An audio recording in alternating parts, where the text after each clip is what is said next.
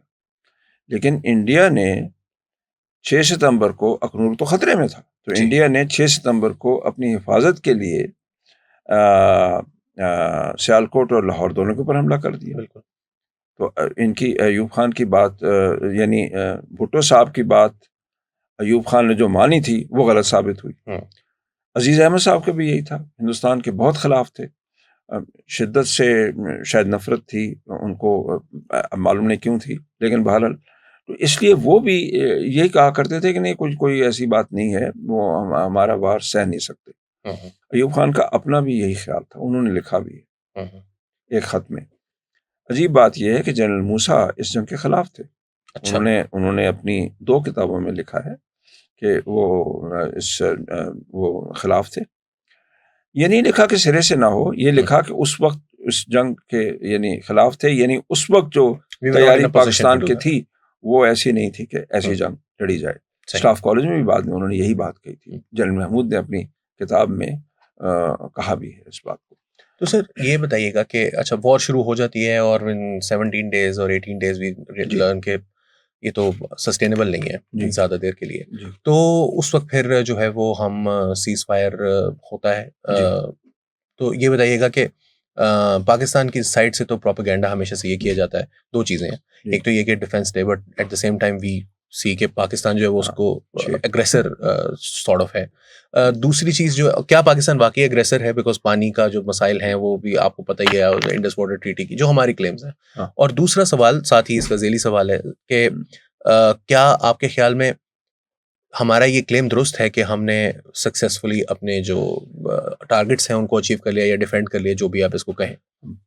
ایک تو یہ ہے کہ جہاں تک انڈس واٹر ٹریٹی کا تعلق ہے وہ تو ایوب خان نے خود نیگوشیٹ کی تھی, اور اس کو تو ابھی تک اس کو کوئی بہت بڑا وائلیشن نہیں ہوا ہے. اس کو تو پاکستان ہندوستان آج تک دونوں ہی مانتے ہیں. جی ڈاکٹر اعجاز نے لکھی ہے اس کے اوپر کتاب, یونیورسٹی کے اعجاز حسین صاحب, انہوں نے انڈس واٹر کے اوپر بہت بڑی کتاب لکھی ہے, ضخیم کتاب ہے, آکسفورڈ یونیورسٹی پریس نے اس کو پبلش بھی کیا ہے.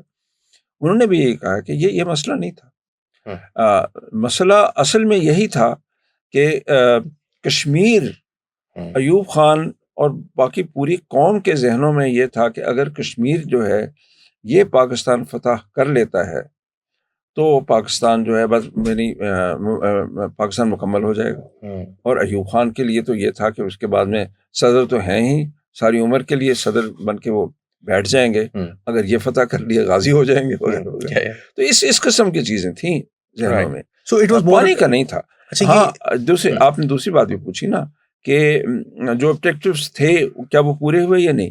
جنرل محمود نے لکھا ہے کہ اگر آبجیکٹیو کشمیر کو فتح کرنا تھا تو وہ تو نہیں ہوا.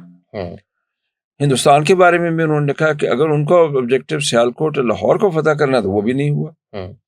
جہاں تک عام سپاہی تھے دونوں طرف کے اچھا ہی لڑے, کبھی ادھر سے بہتر کبھی ادھر سے بہتر. لیکن اگر انڈیا کا آبجیکٹیو یہ تھا کہ حفاظت کی جائے اپنے شہر کی, تاکہ جموں سامنے بالکل یعنی تمہیں تو ایکسپیوز ہو جاتا ہے نا اخنور, اگر یعنی وہاں پاکستانی فوجیں آ جاتی تو پھر تو ان کو وہ فائدہ ہو گیا. لیکن قیمت ان کو بھی بہت ادا کرنی پڑی, حاجی پیر پاس بھی چھوڑنا پڑا, اور قیمت پاکستان کو بھی بہت زیادہ ادا کرنی پڑی. تو یہ نقصان ہی نقصان ہوا. اچھا, جو آپ نے پہلا آنسر دیا وہ میرے لیے تھوڑا سا سرپرائزنگ اس لیے تھا کیونکہ ہم تو یہی سنتے ہیں کہ اصل جو پرابلم ہے وہ ریسورسز کے اوپر انڈیا کا قبضہ ہے اور ہماری ایک اینگزائٹی ہے, but you are probably suggesting, جو مجھے فیل ہوا کہ it was more of an ideological بھی ایک ایشو تھا کہ بھئی ہمیں یہ نظریہ ہے ہمارا کہ ہم نے ملک کمپلیٹ کرنا ہے, کشمیر پاکستان کا کاف ہے وہ. بالکل وہ ہے. اور دیکھیں یہ تو آپ کہہ سکتے ہیں کہ پانی تو کہ وہاں سے آتا ہے, کشمیر سے گزرتا ہے, تو پاکستان کو آخر میں یعنی کشمیر کا ایک فائدہ وہ بھی ہے جی. لیکن یہ سب باتیں کبھی کسی نے پہلے نہیں اس کو کوئی خاص اس کو اجاگر کیا. وہ تو یہ تھا کہ جتنی اسٹیٹس مل جائیں اتنا ہی اچھا ہے, اور چونکہ وہاں پہ مسلم پاپولیشن زیادہ ہے اس لیے ہونا چاہیے ہمارے ساتھ, یہ باتیں کہیں گئیں. انڈس واٹر ٹریٹی جب ہو گئی تھی تو پھر تو ایوب خان نے یہی اس وقت کہا بھی تھا کہ پانی کا مسئلہ تو اس وقت جو ہے وہ حل ہو گیا.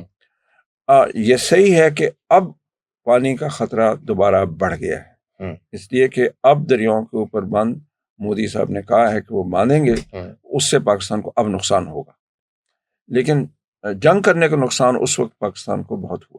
سو eventually it can be said کہ 1965 میں جو اینگزائٹی اگر تھی یہ جی کہ انڈیا ایٹ سم پوائنٹ اس کو وائلیٹ کر سکتا ہے, تو وہ اب اٹس کمنگ ٹو فرویشن, جو بھی آپ یہ 65 کے اندر کسی نے بھی اس زمانے کے کسی ڈیسیژن میکر نے پانی آفٹر تھاٹ ہے جی پانی کی اینگزائٹی کا ذکر تو نہیں کیا. یوں تو پانی کا ذکر تو یوں تو ہوتا تو رہا, لیکن یہ ایک ذیلی چیز تھی, کوئی اس میں خاص اس طرف کسی کی توجہ نہیں تھی. توجہ تو یہی تھی کہ کشمیر اسٹیٹ وہاں ہے کیوں, بس اس پہ تھی. تو ناظرین یہ تھا ہمارا اس سیریز کا دوسرا حصہ پاکستان وارز, جس کے اندر ڈاکٹر طارق رحمان نے ہمیں بتایا کہ پاکستان اگریسر تھا, ہندوستان نہیں.